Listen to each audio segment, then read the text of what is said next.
Alexa, power on the death brick.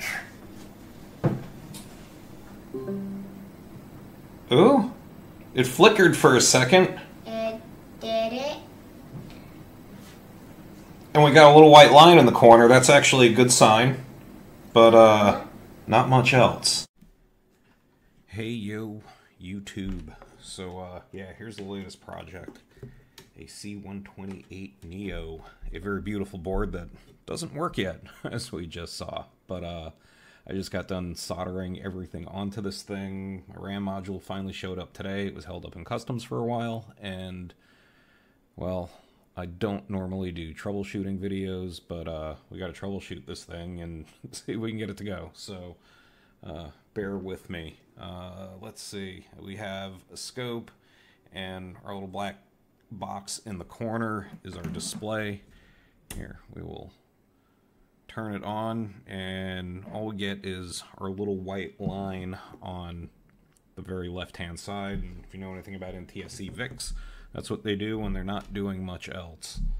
You just get a little white line. So, cool thing about the Neo board is there's some pretty neat test points, and we can start probing at chips and stuff. So, let's see. First things first, there is a 1 megahertz clock point there. And, yeah, we have a clock. And my grounding kind of sucks because these leads are half broke, but yeah, there we go. So yeah, that's a good clean clock. I can't see what the hell is this one. AEC. All right, this is the bus control between the processor and the VIC, and that is working. So that tells us at least that the 8502 and the VIC seem to have a relationship that they're doing a good dance with. Let's see. We can look at the rest of the clocks on the 8701. And there's our 14318 clock. This is an NTSC machine. That's just power. This should be the 8 meg clock. Yep, and he's good. So we have clocks. We obviously have power, or we wouldn't have clocks. Let's see, is the processor getting the clock? He is. Crappy lead. There we go. No, he's getting a good clock.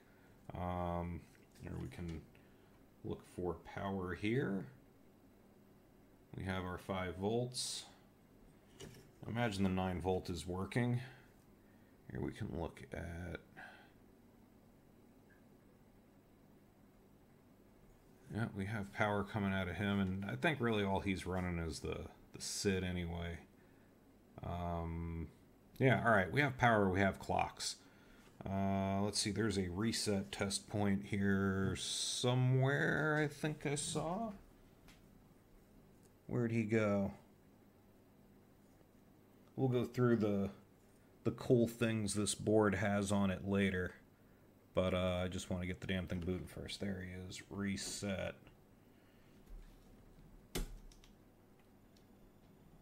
Boot up, low, high. Alright. We have power, we have clock, we have reset. So that's where things start and end with boot up similarities to the C64. The 128 relies on the Z80 to get the whole damn machine going. So I guess he would be the next logical place to start or continue. Now that I think about it, this Z80 is the only AliExpress part on this whole board. I know the VIC and VDC are good. The processor, PLA, and MMU did come from reputable sources, so I'm hoping they're good. The Z80 was extra cheap ass AliExpress, so being that he's responsible for booting the system, and he's the only chip that really came from some weird place, I think we should start poking at him. So here, let's see if I can get the Z80 pinouts up on the screen too.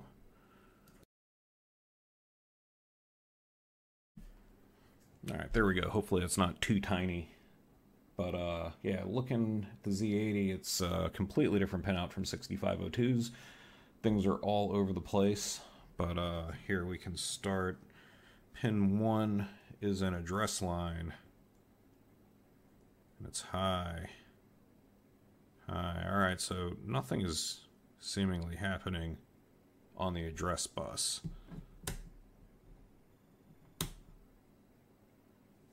You turn it on, they just go high.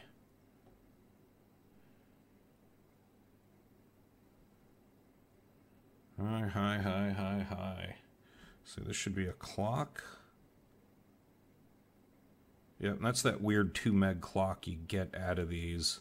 And that's normal for this machine if memory serves, the way it has to share cycles and all that crap. It runs twice the speed as the 6502, so it will basically do a double pulse, then it waits for the 6502, so at least it's... the clocky bits seem to be doing what they're supposed to be doing. And then, what do we have? We have data bits after this.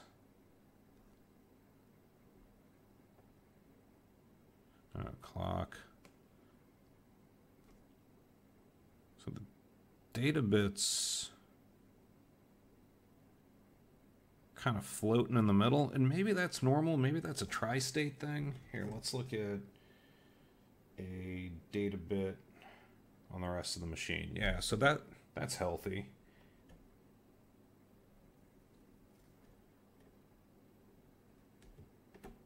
Yeah, these all look like they're supposed to. So that tells me the Z80 doesn't have the bus right now. It's probably disconnected, and that's what this guy does, I do believe. He's a, what is he? I think he's a LS244, and he basically disconnects the data bus when the Z80 goes to dormancy, or whatever you want to call it, while the 6502 is in charge of the machine. And this is an interesting machine to troubleshoot now, isn't it? So yeah, what are the rest of the data bits doing on this? Anything? No, they're all just kind of bumming around, not doing a whole lot. Alright, what's he? Oh, he's 5 volts. He's supposed to be 5 volts. Yeah, and there's just another floaty data bit. I don't know if it's supposed to do that or not. It seems wrong. Now, let's go to the end. IRQ. Alright, so it's not doing interrupts, it's just sitting high. What's low? This one's stuck low. MREC, what is that? Memory request? And it's just stuck there. I think this CPU is just stalled. I guess MREC is memory request? I've never done anything with a Z80 before. Hell, I don't even think I've used one. This is halt. Okay, well the CPU's halted then, because it's low. Is it always halted? The CPU is just always halted. That can't be right. Alright, now that's interesting. You have Zilog in their neat little font, and then the font below it's just kind of typical blocky whatever. Over here it's definitely a different font. I'm going to go out on a limb and say this thing is, it's at least a different batch, but I wonder if it's a fake. Let's plunk him over there and pop this other one in. And hope and pray we get something good. Ooh. Hey. This little son of a bitchin' thing actually works. Alright, I just want to take a quick snapshot here for a second. I am running through the cheapest USB capture device known to man, and it actually doesn't look half bad coming through here. There's some artifacting up and down the screen, which might be that stupid little capture card trying to process, you know, what jail bars are on there. But I've seen my other 128 through here, and it looks like ass. So, yeah, this board is definitely prettier looking in the output department. So I think I'm going to get this thing hooked up to a monitor and take a look there, and then we'll kind of look around the board and see what's cool about the Neo 128 and what weird shit I did to it. Which really isn't much yet.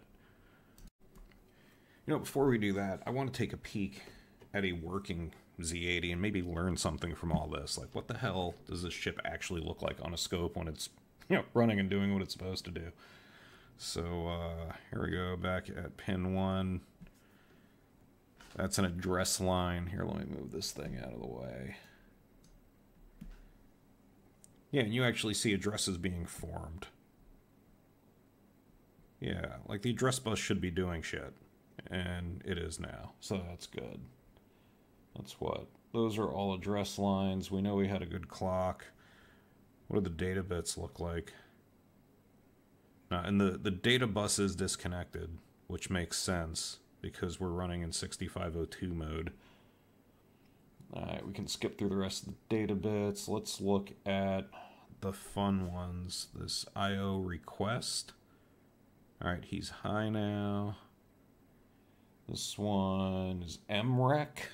I'm guessing it's memory request? I don't really friggin' know. He's low. This is... yeah, that's 18. That's the halt pin. And it's high now. Well, it's kind of high. 3.4. I mean, it's high enough. Let's get high enough. Who's he? Alright, yeah, that's our interrupt stuff. Huh, that's interesting.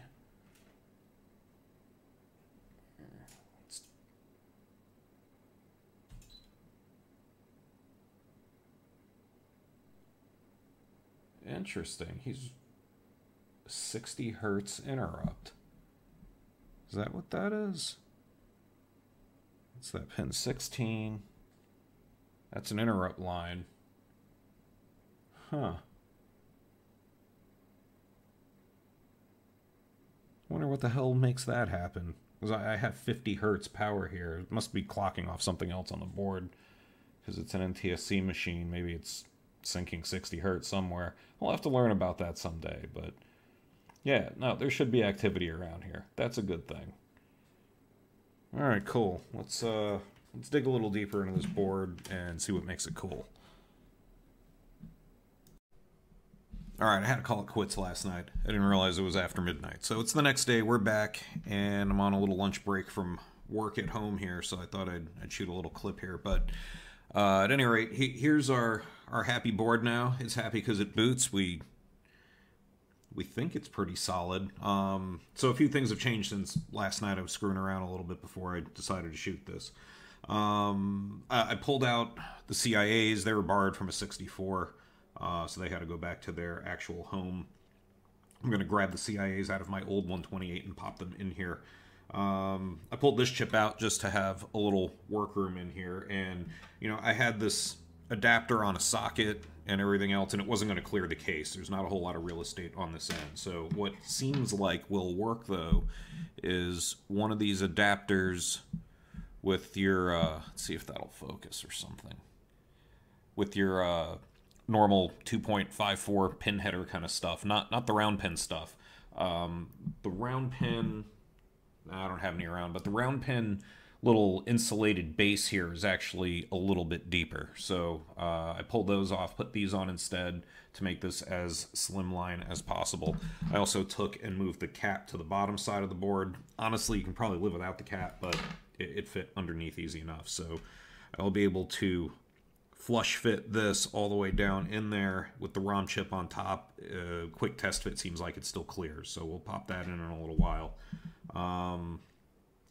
And what else have I modded, or am I going to mod, or whatever? I guess we can run around the board. Some of the harder to get parts when you're doing one of these builds is the 25 pin connector for the keyboard. It's not a standard 2.54 pitch. The 2mm pitch stuff doesn't fit either.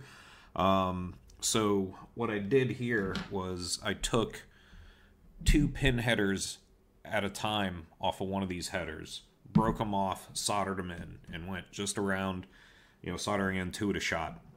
And you can get 2 to line up, you can't get 3 to line up, right? and they're a little bit off center, but they were close enough. So I was able to just solder them in 2x2x2, drop the keyboard connector on there. You know, I had to kind of wiggle it and whatever to get it in there. And once I had the keyboard plug in, I reflowed each pin individually to get them to just kind of sit where they need to. And now it's a little bit ugly, but it works well enough. And you can unplug and replug the keyboard. And you know, really, one of these connectors, short of stealing one off another 128 board, you're not going to find them. They're just not out there. It's kind of a weird one-off thing. I don't know if any other machines ever did anything like that, but leave it to Commodore, I guess. So, at any rate, this is a good workable solution without having to use the duplicated, you know, inline pins that the designer of this board put on there. That could have worked too. I could have used a bunch of DuPont cables, made a inline connector, made it more like an oversized 64 keyboard, but I was able to get this to work really well, actually, so I'm pretty happy with that. The caps that would go here, the EMI caps that are on a normal 128, they're out there. I struggled to find them at what I would call affordable. Like, I was finding them for like $1 and change a piece, and you need a whole pile of them. So I opted just to put ferrite beads in all this, and I really think all that stuff was just for FCC compliance anyway. Ferrite beads ought to do a good enough job at keeping noise down enough. I probably won't operate this next to my ham radio anyway, so no big deal. That might be a neat thing to do one day, run this board versus a stock 128 next to an amateur radio that's susceptible to all kinds of EMI and things, and see how much difference it really makes. And I'll put that on the bucket list of things to do someday. So yes, EMI beads for all, or ferrite beads for all, whether it called for a cap or a ferrite bead. I have not sourced the 9-pins yet. I'm going to have to steal those off a C64 donor board. I have one that the board works, so I almost hate to part it out, but it's got like 15 bodge wires on it. So that was a board I got in a job lot of broken stuff. So hate to kill a board, but I don't have enough CIAs to fill up all these boards anyway, so whatever. Moving on, what else is different about the Neo? We kind of talked about all the different little test points and headers and stuff that he added to the design. So you can break out D500 and D700 here. 500 you really can't use in 128 mode because that's what the MMU uses. But I imagine you can use it for a second SID in 64 mode if you wanted to. D700 I'm going to wire into a modem. DE and DF are back here as well. IO1 and IO2. So you could pull those internally and run them to something. Obviously, it would conflict with a cart that's plugged in that would use them. But whatever. What else is special about this board? I don't know that it's special, but, at least worth mentioning is that it has, the internal IEC and power headers if you're going to put it in a 128D case. I thought about wiring an internal drive directly in here and make it a slimline 128D-ish kind of thing. That could be a fun project one day. What else is there? There's, toggle jumpers for running multi-ROMs in here. If you had two different versions of BASIC you wanted to run, two different kernels, you can populate those. I'm not using the other two ROM slots. That's what these jumpers are for. This board corrects the original hardware bug that I forget which one it was on. It might have been the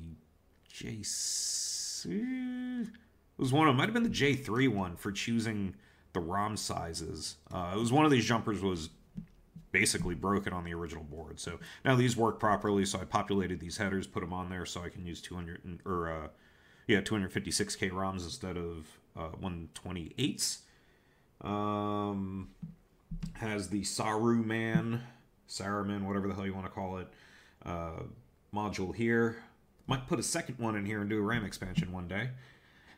It's another bucket list item, I suppose. And there's a few other headers around for stuff like the 1 meg clock and the AEC line. Those you could feed a clear video board with if you wanted to pop one of those in here, which may or may not do one day. We'll get to video in a minute.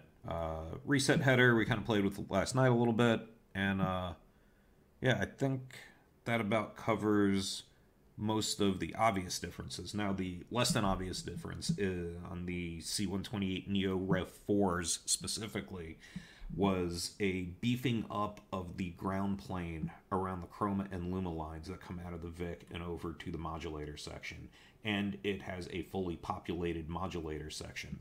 You don't have to use it. You could pop in whatever modulator you want there. You know, the original layout is there. But he integrated a modulator replacement into the board that works pretty damn well, I gotta say. That coupled with his improvements of the board design around the chroma and luma lines makes a dramatic improvement. We saw last night, right? A stock 128 looks like ass.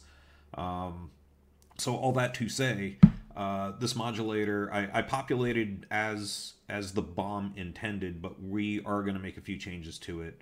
I know at least this inductor and this cap have to do with mixing chroma and luma for composite output. And if you watch Adrian's videos on his modulator mods, this is the inductor more or less that you would jump to clean up some of the color fringing.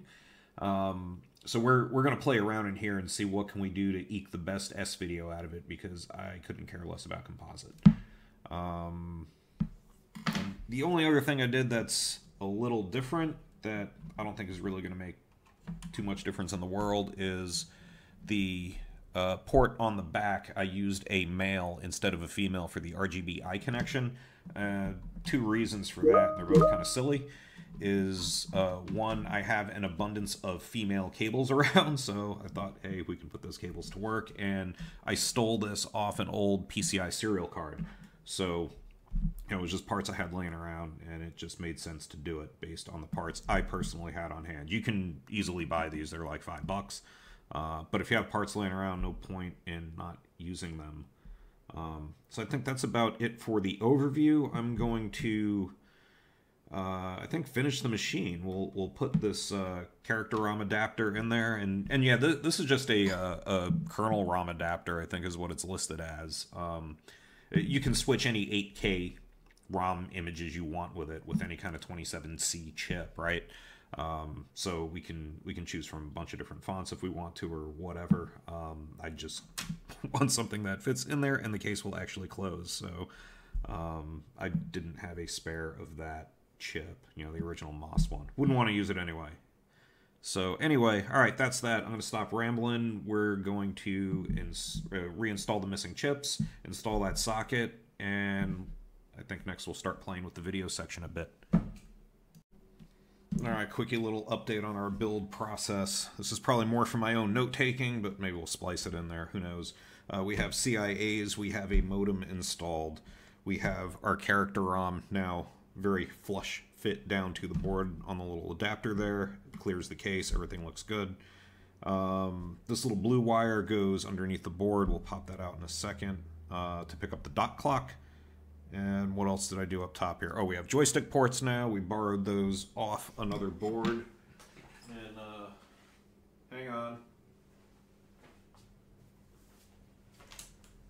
Well, we'll find him later. Anyway, the bottom side of the board. So our dot clock we pulled off of pin 6 of the 8701. I just have it taped down here for now. Once I know this thing works, I'll use some hot glue and we'll melt it in place there to hold that wire down. And one other feature of this board are the TVS diodes for the joystick ports. A wonderful, happy little addition in there that will hopefully protect our CIAs in the event of something bad happening with ESD discharge kind of thing, you know. What else? Oh yeah, in the video section. So here we have, what is that, cap 303, it's a 68 pico cap, and R307 150 ohm resistor. That's what basically merges chroma and luma into a composite signal. So in an effort to keep it as clean as I can, I pulled those out, so there's no more composite output from here. Well, I guess there kind of is. Composite will just output black and white. But we're not mixing the color in there anymore in hopes that it keeps the picture as pure as possible. I don't really know how much it'll help, but I don't plan on really using composite on this thing, so I pulled them out. Even if it helps a tiny bit, that's a good thing. So, yeah, I think that's that for now. Let's plug this thing in and see what happens.